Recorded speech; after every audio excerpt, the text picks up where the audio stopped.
Good evening. How are you? Um, Everyone, I want to welcome everyone to another episode of Uptown After Dark. I am your host, Uptown Brown. And tonight I have a lovely guest with me. Me and her had the pleasure of having a conversation previously about the state of the Black family in 2022, the year that we're in. It was a great conversation. And through that conversation, because it seemed like most of the conversation was kind of dominated by me and her, I said to myself, I would love to have her on my platform. So now here she is, Dr. Serena Brothers-Mohamed. How are you doing this evening?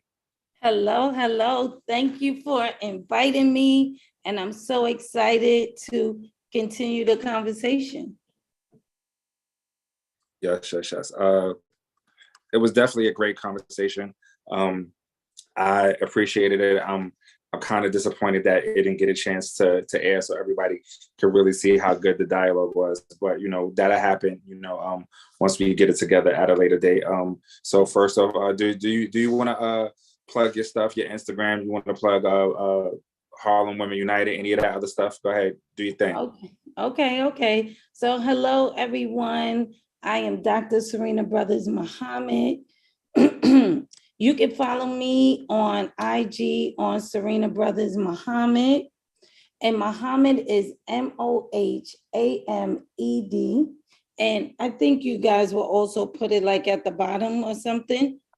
And I'm excited to just share that come September, I am going to have a show called The Marriage Lounge that will be airing on the Inspired Living Network. And also it will be on YouTube, Amazon, and Roku. So I'm excited about that, where it just celebrates marriages and have candid conversations about marriage. So do you have to be married to be on your show? I'm a man who's divorced. Can I get a slot on your show even though I'm a divorced guy? So you know what? That will come soon. But right now, I'm helping the couples that's like in the trenches of marriage right now. I mean, trust me, I get it. People definitely need the help. Hopefully this conversation can be part of that helping and healing process. And Yes. So we're gonna get it together. I'm gonna start with some questions, and then hopefully our questions could evolve to other questions, and we could just get this dialogue rolling. The title of this episode is From I Do to I Don't. How important is love in marriage, right? So if love isn't enough, what else do we need? Yeah. So I would say love is the entrance way, but it really isn't the thing that cements a relationship. It is two people that have made the commitment to do the work. And there has to be trust and respect for one another and liking that person even when they're not being, liking the person for their most authentic selves. So, not when everything is all cute and all of that stuff, but really liking the core of the person. I agree. I think one of the things that you just said that kind of resonated with me is like the work, right? So I feel like a lot of people kind of overly romanticize the idea of what they think a relationship is supposed to be. And so like, even if you're one of those people that you feel like, oh, our astrology signs are compatible and we met on Valentine's Day, and I feel like this relationship is ordained by God. You're my person, you're my soulmate. Guess what? Work is still involved. That's right. You can't eliminate the work. And I think that people want the position, or they want the title of husband, wife, girlfriend, boyfriend, whatever, right? But are you really willing to put in the work, right? It's more than just the title. It's more than just, having a nice wedding and a reception and get in the ring. Like, there's work involved.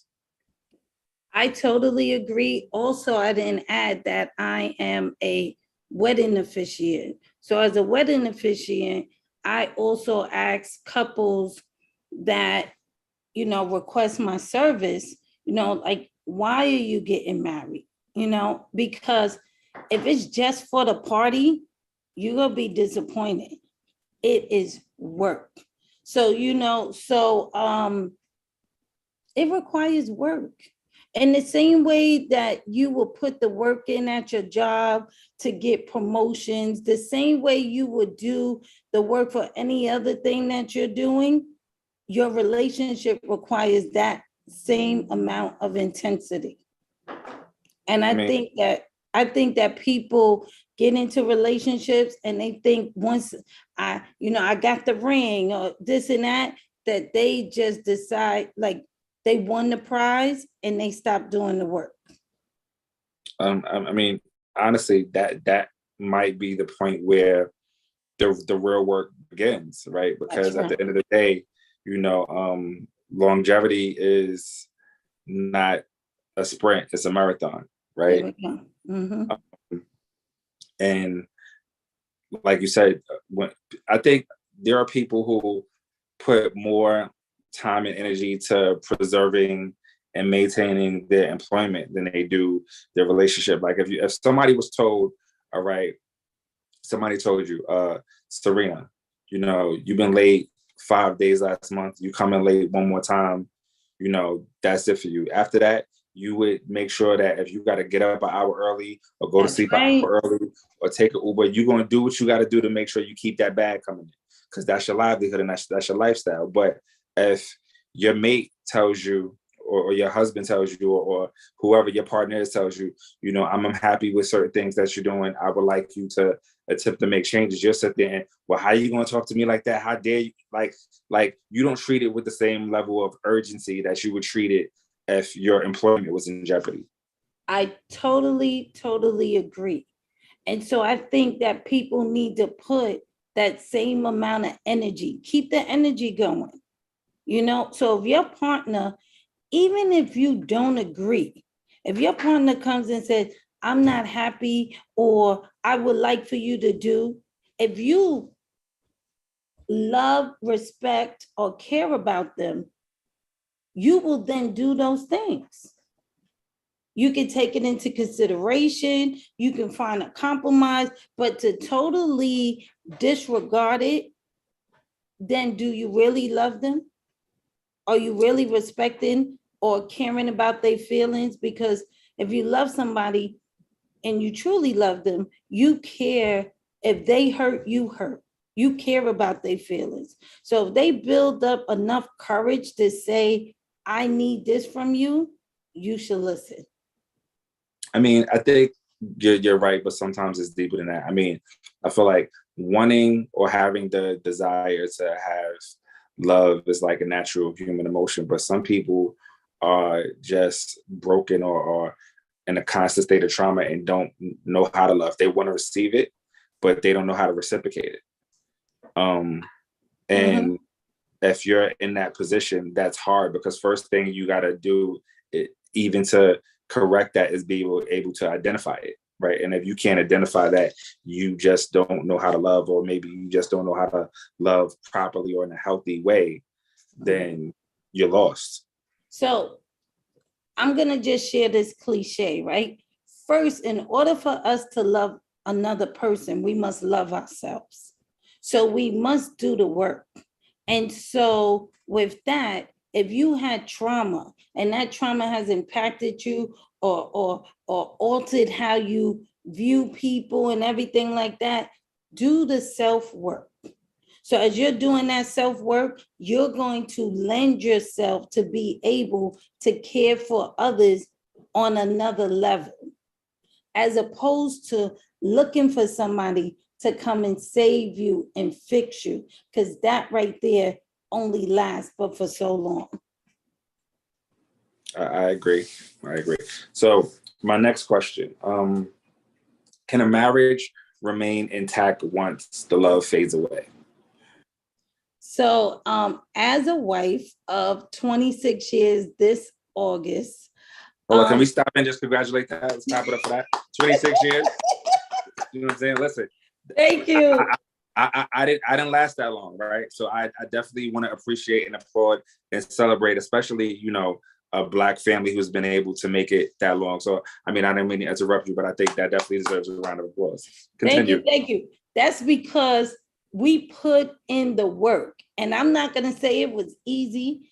There was times that I wanted to be out and he leaned in and he really did more work. And then there was times that he wanted to be out and I leaned in. So none of us surrendered at the same time. You know, so that was very important.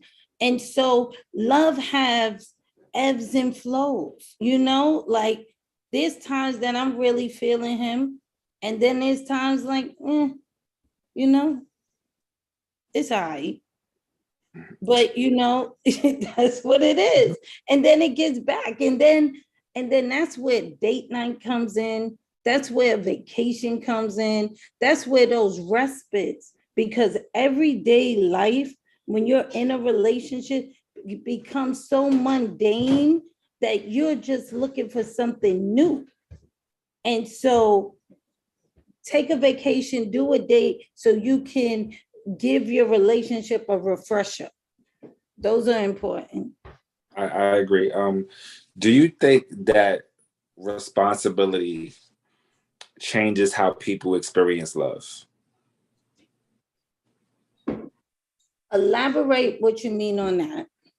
So I have this theory that, you know, especially when it comes down to like infidelity in marriage, right? Like there's a concept that I don't want to take credit for the concept. I'm gonna give a shout out to Shawnee Culture from High Seven. He came up with this term called love without responsibility. So the way I see love without responsibility is I feel like every person should possess the ability to seem cool, dope, or amazing in short doses, right? So if you're going to the movies, having sex, bowling, having sex, going on vacations, like you experience the person in short doses, and all of those short doses are nothing but you experiencing good times.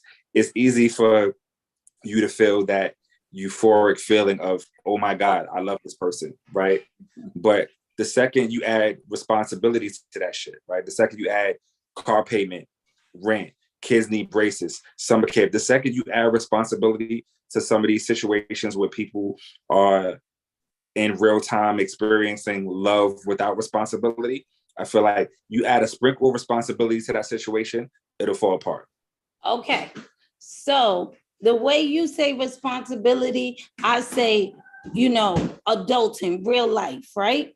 And so I have adult children and they in relationships, right? And so then when they tell me that they like somebody a lot or they in love, I just ask some questions. I'll be like, so good job, good luck. So I'll say, hey, have you had an argument? And they'll be like, why? And I was like, how did you fix that argument? How did you fight in that argument? Right? Did you witness how they resolve conflict? Or yes. Yeah. So I'm asking those questions. Then I ask, have you seen them? I would say, hey, take a vacation, because you want to see how they act in different environments. I don't think that you should really say that you love somebody if you haven't seen them sick, if you haven't seen them in a situation that was devastating to them. How do they rebound? Because in your own relationship, things are going to happen. And if they didn't show you they can rebound when you're with dating, why would you think they're going to rebound or be able to manage stuff when you're a couple? And what strategies did you put in place for when those things happen? I definitely agree. I think that, you know, especially a vacation, like even if it's like a short, like 1 day trip out of town, right? Because I always tell people, like, if you want to see if a person even has potential, if you could spend 24 hours with them without having thought like, damn, this motherfucker get on my nerves, then maybe they got potential, right? Yes. But if you halfway through the day, you 11 hours in, and you're like, oh my God, I can't wait till I get back. Then maybe you might realize that all you've been doing is experiencing them in short doses. Now that you got a chance to get an extended period with them, you realize they may not be the one for you. But I think they may not be the one. So look at me. So when my husband and I took our first vacation, that was something that my mother also spoke about. So she actually, I graduated from college, so she paid for our first vacation, right? And so I'm one of those adventurous people. I need to do everything. Everything is accounted for. I'm looking at the itinerary. I am maxing my time out. My husband is just find the bar, let me chill. I don't want to do none of this. So he was like, all right, look, I done saw your itinerary. I'm going to pick 3 out of these things a day. Maybe 3. I think it was probably 2 a day. And so then one part, I wanted to go on the banana boat. And he was like, I ain't doing that. That's crazy. I ain't doing that. So I went, and I was being very adventurous. And it kind of almost didn't go well. And so when I came back, I was like, you wasn't worried about me? He was like, look, I said a prayer. It was what you wanted to do. I ain't gonna stop you on the things that you want to do, but that's not what I wanted to do. So I learned that day, which was very important. He's going to allow me to be me, and he wasn't going to be pressured to be who he wasn't just because I wanted him to do. Now, did you ask this man could he swim before telling him to get on a banana boat?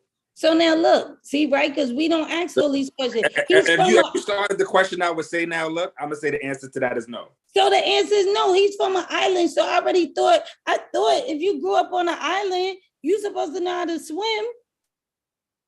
But so that was a no. Black people don't be swimming like that. You didn't get that memo? So no, because I learned how to swim. I went to swimming lessons. So here I go. He grew up on an island and can't swim. And here I am growing up in the city with swimming lessons. So You sounding real judgmental right now, so Serena. You sound real. I just wanted to, if you didn't ask that man, could he swim? You were potentially putting his life in danger. And, the number one rule is self-preservation. He decided to think about his self-preservation and stay on land. And I respect him for that. And so I had to learn. That was our first real, conversation. I was like, I didn't feel safe and protected. I did all that. Yeah. Right. Mm-hmm. I mean, but it definitely shows a lot about your personality, right? Because you could have just been like, you know what? We ain't compatible. We don't like to do the same things. I'm off this. Instead, you chose to see the positive in his actions instead of, processing it negatively, right? Because usually in most situations, if your mentality is negative, no matter what the situation is, you will find a negative perspective, right? Mm-hmm, so, because it's just do you see the glass is half empty or half full? Half full, yes. So I am the person that sees it half full, right?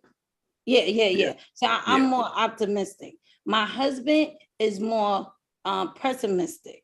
So he's always like, look, I knew that wasn't going to work out well, but I needed to be back to tell a story. Somebody got to tell a story. So that's how he took it.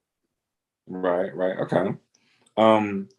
Now, my next question, how important do you think commitment is in a marriage? Because I feel like the one thing that is lacking in marriages is people have love without commitment. Because like you said, love is a feeling. Feelings fade, right? So that means sometimes you may be in it, sometimes you may not be in it. But I feel like if you're committed to that relationship, even when you are experiencing moments where you feel like the love is faded. Your commitment is going to keep you planted and grounded where you are and help you think of ways to just water that grass and right. not look for grass elsewhere, right?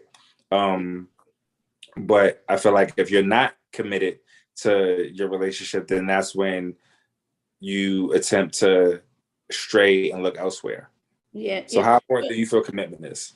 So I think, like the Bible verse, faith without works is dead, right? So we got to do the work, right? And so one thing that my husband and I did say when we were about to get married was we took divorce off the table. And so we was like, we're not going to say the divorce word. We going to work through it. Now, in theory, at the beginning, that sounded real beautiful. But there was times where we was like, all right, I'm getting ready to ring the bell on that. I'm getting ready to revoke that. But, when it was time to go to counseling, we went to counseling. We went to premarital counseling. We did the work. And we always unpeeled the onion and looked at what the root was. Because you can be having an argument and it seems like it's an argument over you never do the laundry, but it's bigger than that, and so we decided to figure out what was the root of the situation and just kept on doing the work, even when it wasn't sexy, even when it wasn't fun, because our bigger commitment was to our children. We understood what that would mean to them, and to ourselves. When we made those vows, we planned on doing it for the long haul. So, and when we looked at it, a lot of our stuff was not because of us. It was in external stuff. Right? So it was stress from work. It was, I have 3 children, so I had high-risk pregnancies. I couldn't work at doing those pregnancies. So now during those times, now the bigger burden falls on him. Look at the stress that comes into that, And so, yeah, we did the work. Okay. So are there any exceptions to the divorce shouldn't be on the table rule? So we did talk about deal breakers for us. And so for us, infidelity both was a big deal breaker. And so in every relationship, they're going to have their own deal breakers. And also, of course, it wouldn't be any, physical abuse or things like that. But okay. Infidelity was a big one. Mm-hmm. How important do you feel finances are in regards to the maintenance of a relationship? So finances, So when me and my husband got together, we were a very young couple. I was just finishing college and things like that. And so money, we didn't have any. You know what I'm saying? Like we just try to figure it out, right? And so, in most families, financial literacy and how to balance a checkbook and all of these things, like we really learned as we went. And so there was times that it got tight. And so, of course, you want to argue and you want to yell and you want to point fingers and you want to blame each other. But then we was like, I had to take accountability for my part.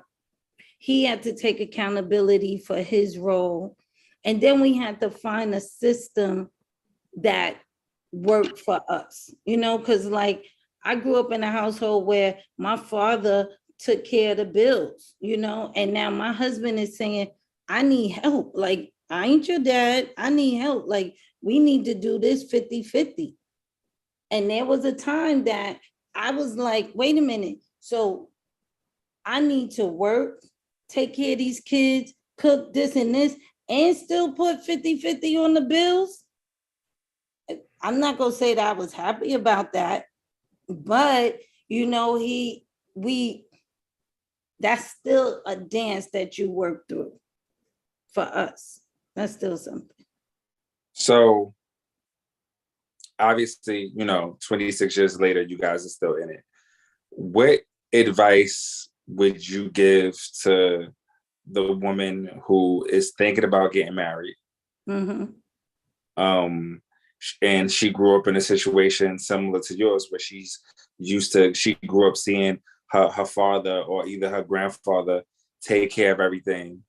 And she's just like, she be maybe on the verge of potentially excluding a good man or even good men from her dating pool because she's waiting for the man that is going to do what her father did. Mm-hmm. Well, I would say that really was me. Like, I was like, he is not like my dad. Like, when I was growing up, I didn't have to take out the trash or nothing. And now he was like, yo, and I'm like, what? Like, I'm not taking out the garbage. I'm not doing this. And so, because in his house, they had different rules and different structures. So we had to really like talk it out. And so I would say to a new couple, first, you have your expectations and how has your family shaped how you view relationships? And then I would ask, what traumas took place in your family that shape how you see things? And how have you worked through it? Because even though I'm telling you all of these wonderful things about my father and my parents end up getting a divorce after 17 years of marriage. And because, and so they became a real like blueprint for me, because my father didn't hear my mother when she started to say, I need this. He felt as long as he worked, because a lot of men do that, as long as he went to work every day and there was, food on the table, there was a roof over our head, and he went above and beyond, like we went on vacations and all of that. He thought he was doing the thing, but he wasn't nourishing my mother in the way that she needed to be nourished. So, it really has to be a wonderful, complicated dance of reflections, checking in, and sharing what you think in real time.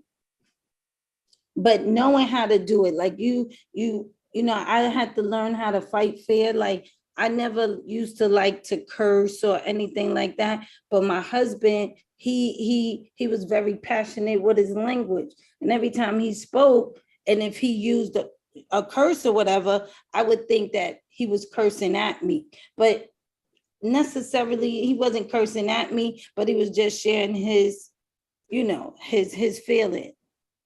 I mean, I agree. I think a lot of couples need to really learn the difference between compromising and conforming, right? Yeah. So conforming means that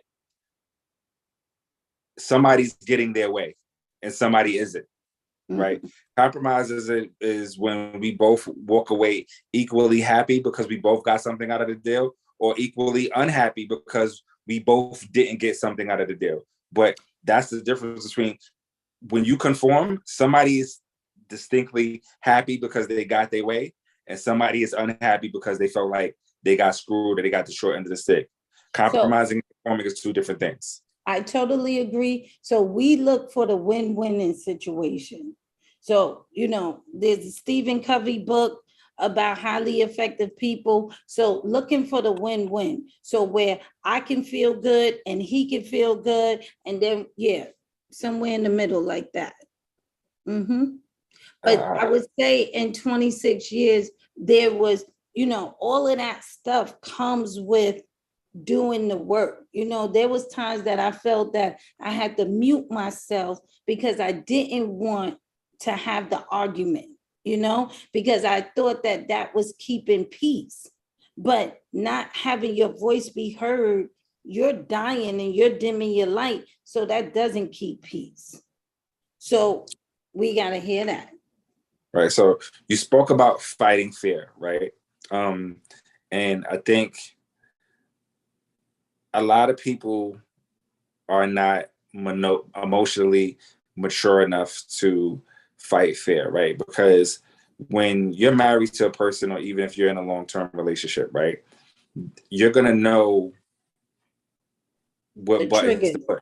You're gonna know what triggers them. You're gonna know what buttons to push, right? And sometimes, especially when you're looking for the easy way out or the easy deflection, right? It is easy to, when you feel like somebody is coming for you, or somebody is saying something you like, you come back, well, that's why you do what, like, you have to be able to just hold back. So remember, it's not even about pulling the trigger. Like, you should have the gun locked up in the safe. You shouldn't even have the gun to think about pulling the trigger. There you go. Because see, so that's what we talked about, like love, right? And so if you truly love someone, you want to treat them the way you want to be treated. So you won't be looking to assassinate them. You're not looking to leave them with holes that can't be repaired. And so you got to find a way, like walk that way where you can still get yourself heard. Because once you say a word, like people say sticks and stones and all of that stuff, words truly hurt. And so some of those words, once you let it loose, you can't take it back. And so you really want to be able to fight in a way that you both come out better, understood, as opposed to feeling, now I'm feeling even more insecure and hurt than before. I would definitely agree with that. So I have a question. This is going to be a tough one. Maybe, I mean, it might not be. Listen, you got 26 years of experience. This might be a breeze for you, right?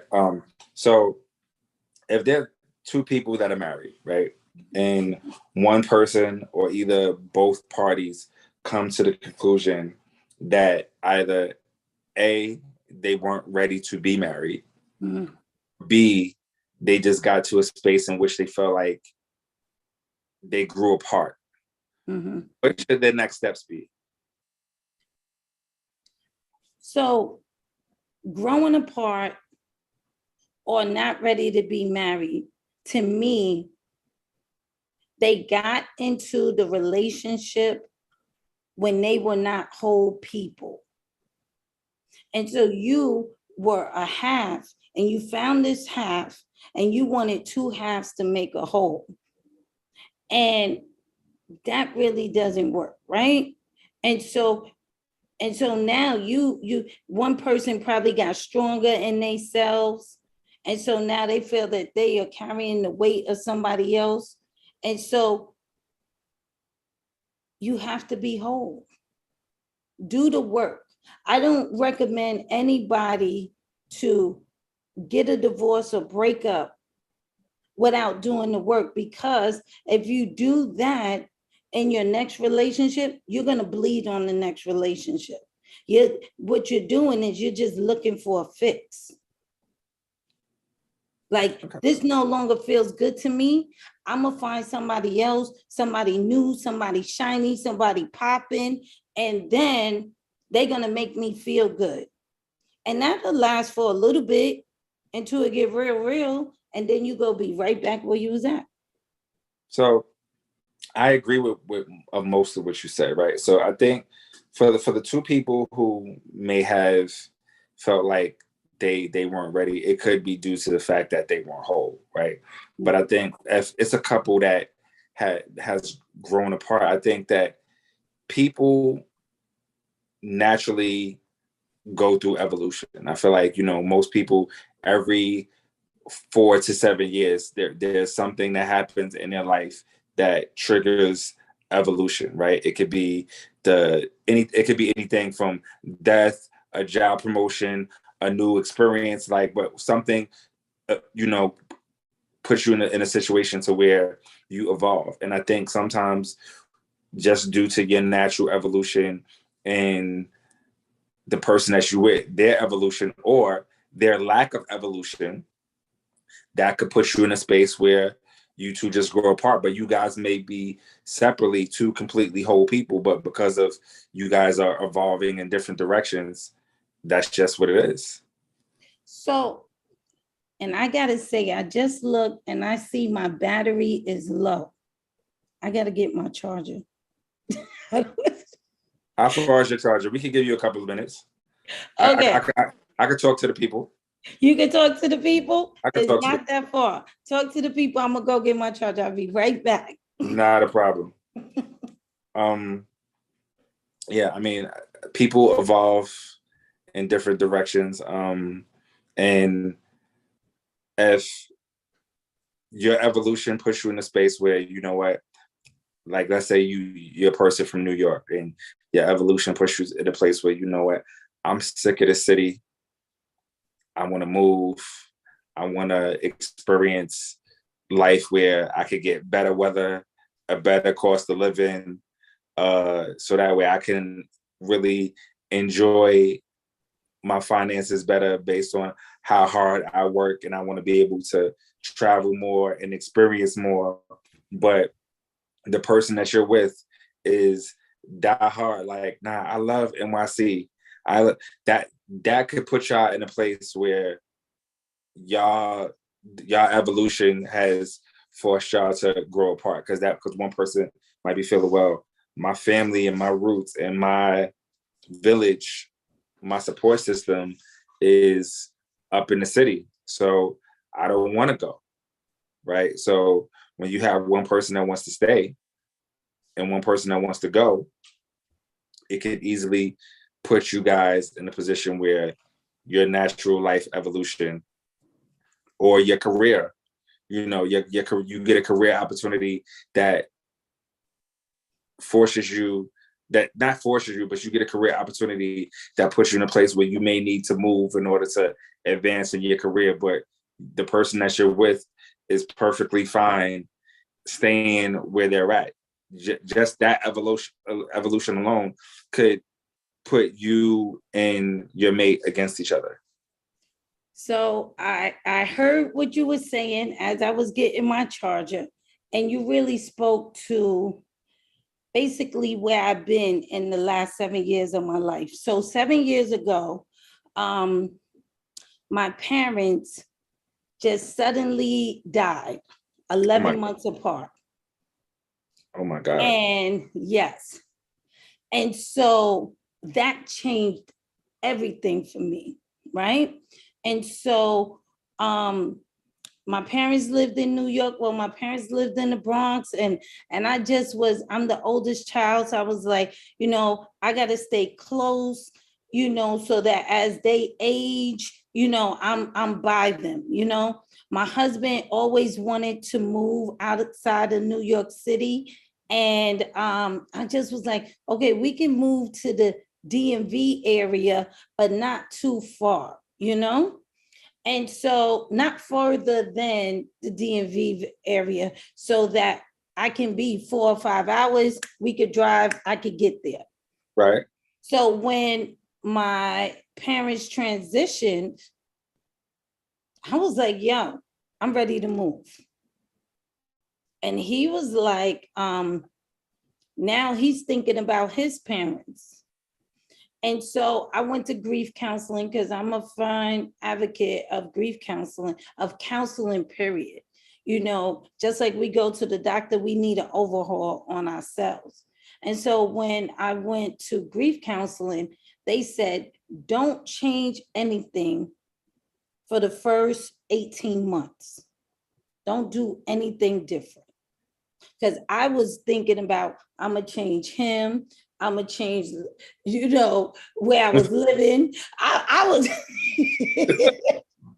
I was about to change, okay? Right. And so with the help of grief counseling, they let me see that a lot of what I was thinking was normal, but I needed to let the dust settle. And so as I started to get healed and understand, this is my new normal. And then because at first I was like, we need to move right now. My kids were still in school. There was things. He was like, look. And then as I started, the dust settled and stuff like that, he was like, you know what, I'm open to it now. And so now we are looking at making, those transitions. My youngest daughter, her dream was always to go to college in Florida. So when she said that since she was like 6 years old. And I was like, that's too far. I made this whole thing where my kids couldn't go no more than like 5 hours away. So in case of emergencies, I have to get to them. But now, next week, my youngest daughter will be attending college in Florida, and I'm open. But I have Let's give a round to of applause for another Black young lady going to college. Yes, thank you. I'm so happy. I got 3. So I got 2 college graduates and 1 more. And now we transitioning to be empty nesters. So that's a whole nother level of.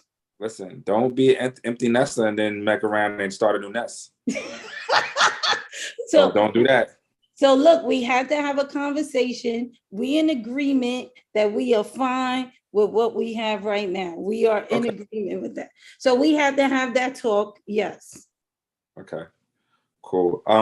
So usually how I like to close my shows, I have this final segment that I do called Ask Uptown, where like usually like I'll have somebody, I get like emails from people that just kind of want advice on whatever their situation is. Sometimes it's based on a sexual nature, sometimes it's based on a relationship nature, whatever. So I figured since I have you here with me and you can dissect this email together. Okay. And then you whatever closing statements you have, whatever you want to plug, you promote, you could do that, and then we could say good evening to the people, and maybe we could talk about possibly getting together and doing this again, because I definitely feel like there's a lot more that we could dive into, but I usually try to keep the show to an hour because people's attention spans are short and all that jazz. So you gotta, I get it. So if you don't mind, I'm gonna get into this email. Go ahead. All right. So it says, Dear Uptown, I am a happily married woman in my late 30s with an amazing 5-year-old son and a great career. My husband and I have been butting heads lately because he's ready to work on baby number 2, and that's something that I don't want.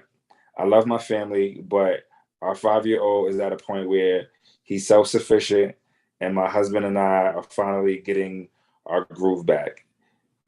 Is it selfish to want things to remain the same?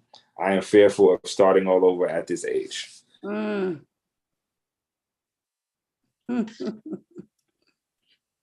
Well, you want me to go first? I'm a gentleman, ladies first, of course. So I can definitely relate to the young lady because all of my children are 6 years apart. And so it seems like as soon as they got to the point where they could get in the car, get the knapsack and all of that, get their little backpack and we chilling, boom, here go another baby, right? And so I would say, I would ask her, how was her pregnancies? Is she afraid of being pregnant again? Was that traumatic? Is it financial? I think it's a little deeper than just, the kid is independent. And I would ask, is she ready to have like a only child? And what does that mean, for that young kid, for the world, and why does the husband, did she know prior to getting married that he wanted more than one child? Was that a conversation? Because those things should be conversations. If she just wanted one child and now he's trying to slip in another one, that's a conversation. So, yeah. So I'm gonna go through this email again. So she said, she's in her late 30s, 5 years. She says she has a great career, right? So I'm gonna assume that it's not about the financials. If she has a great career, hopefully that means, she has a great career. Her husband's bringing in income. The financial part of having another child isn't really the issue. Isn't really the issue. She said that that's something that she doesn't want. She loves her family, but they're finally getting their groove back, right? So it seems to me that her biggest fear is that maybe now that they're at a place where, because the kid is 5 years old and they're having date nights and they're finally getting their groove back. I think what the conversation should really be about is them making a pledge to prioritize each other even through this next potential chapter. Like if they get to the place where they could agree, all right, we're going to have this baby, they also are going to make a committed pledge, even if it's scheduling things, right? Yes. To make sure that they prioritize each other, so they don't have to no one has to experience that feel of being neglected. Because I think sometimes when people are in a relationship and you going through the day-to-day hustle and bustle of just maintaining your home, that sometimes the kids become the priority and your mate is put on the back burner. And that doesn't feel good, whether it's the man that's being feeling neglected or the woman. That doesn't feel good from any side, right?